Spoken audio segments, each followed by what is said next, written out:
దేవుని పేరిట మీ అందరికి వందనాలు. ఈరోజు దేవుని వాక్య పఠనము ఆదికాండము 25వ అధ్యాయం. అబ్రాహాము మరణం, ఇస్సాకు మరియు ఇష్మాయేలు వంశావళి. అబ్రాహాము మరల ఒక స్త్రీని వివాహము చేసుకొనెను. ఆమె పేరు కెతురా. ఆమె అతనికి జిమ్రాను, యొక్షాను, మెదాను, మిద్యాను, ఇష్బాకు, షూవహు అనువారిని కనెను. యొక్షాను షేబను, దెదానును కనెను. అశ్షూరీయులు, లెతుషీయులు, లేయుమీయులు అనువారు ఆ దెదాను సంతతివారు. ఏయిఫా, ఏఫెరు, హనోకు, అబీదా, ఎల్దాయా అనువారు ఆ మిద్యాను సంతతివారు. వీరందరూ కెతురా సంతతివారు. అబ్రాహాము తనకు కలిగినది యావత్తు ఇస్సాకు కిచ్చెను. అబ్రాహాము తన ఉపపత్నుల కుమారులకు బహుమానములిచ్చి తాను సజీవుడై యుండగానే తన కుమారుడగు ఇస్సాకు నొద్దనుండి తూర్పుతట్టుగా తూర్పు దేశమునకు వారిని పంపివేసెను. అబ్రాహాము బ్రతికిన సంవత్సరములు 175. అబ్రాహాము నిండు వృద్ధాప్యమునకు వచ్చినవాడై మంచి ముసలితనమున ప్రాణము విడిచి మృతిబొంది తన పితరుల యొద్దకు చేర్చబడెను. హిత్తీయుడైన సోహరు కుమారుడగు ఎఫ్రోను పొలమందలి మక్పేలా గుహలో అతని కుమారులగు ఇస్సాకును, ఇష్మాయేలును అతనిని పాతిపెట్టిరి. అది మమ్రే ఎదుటనున్నది. అబ్రాహాము హేతు కుమారుల యొద్ద కొనిన పొలములోనే అబ్రాహామును అతని భార్యయైన సారాయును పాతి పెట్టబడిరి. అబ్రాహాము మృతిబొందిన తరువాత దేవుడు అతని కుమారుడగు ఇస్సాకును ఆశీర్వదించెను. అప్పుడు ఇస్సాకు బేయేర్ లహాయిరోయి దగ్గర కాపురముండెను. ఐగుప్తీయురాలును సారా దాసియునైన హాగరు అబ్రాహామునకు కనిన అబ్రాహాము కుమారుడగు ఇష్మాయేలు వంశావళి ఇదే. ఇష్మాయేలు జ్యేష్ఠకుమారుడైన నేబాయోతు, కేదారు, అద్బేయేలు, మిబ్సాము, మిష్మా, దూమానమస్సా, హదరుతేమా, యెతూరు, నాపీషు, కెదెమా.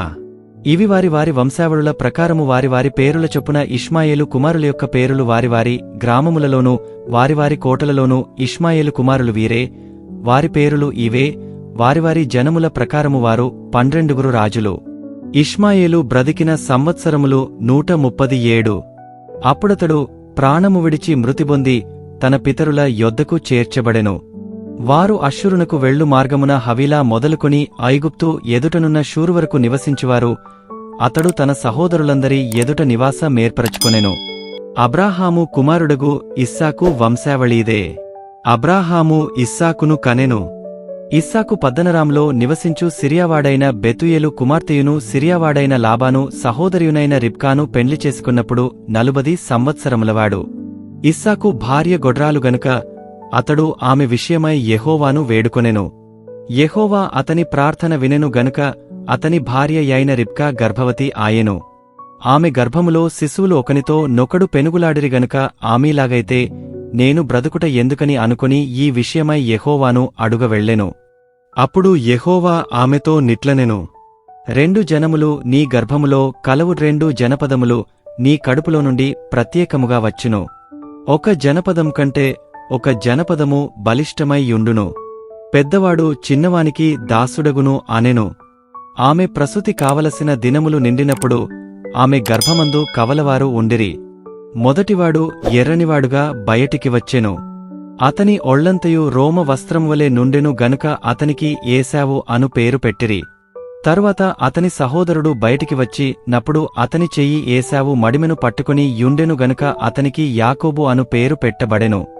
ఆమె వారిని కనినప్పుడు ఇస్సాకు 60 ఏండ్లవాడు. ఆ చిన్నవారు ఎదిగినప్పుడు ఏశావు వేటాడుటేందు నేర్పరియై అరణ్యవాసిగా నుండెను. యాకోబు సాధువై గుడారములలో నివసించుచుండెను. ఇస్సాకు ఏశావు తెచ్చిన వేటమాంసమును తినుచుండెను గనుక అతని ప్రేమించెను. రిబ్కా యాకోబును ప్రేమించెను.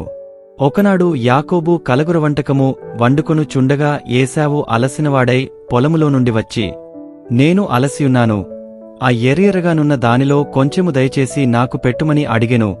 అందుచేత అతని పేరు ఎదోము అనబడెను. అందుకు యాకోబుని జ్యేష్ఠత్వము నేడు నాకిమ్మని అడుగగా ఏశావు, నేను చావబోచున్నాను గదా, జ్యేష్ఠత్వము నాకెందుకనెను. యాకోబు, నేడు నాతో ప్రమాణము చేయమనెను. అతడు యాకోబుతో ప్రమాణము చేసి అతనికి జ్యేష్ఠత్వమును అమ్మివేయగా యాకోబు ఆహారమును చిక్కుడుకాయల వంటకమును ఏశావుకిచ్చెను. అతడు తిని త్రాగె లేచిపోయెను. అట్లు ఏశావు తన జ్యేష్ఠత్వమును తృణీకరించెను.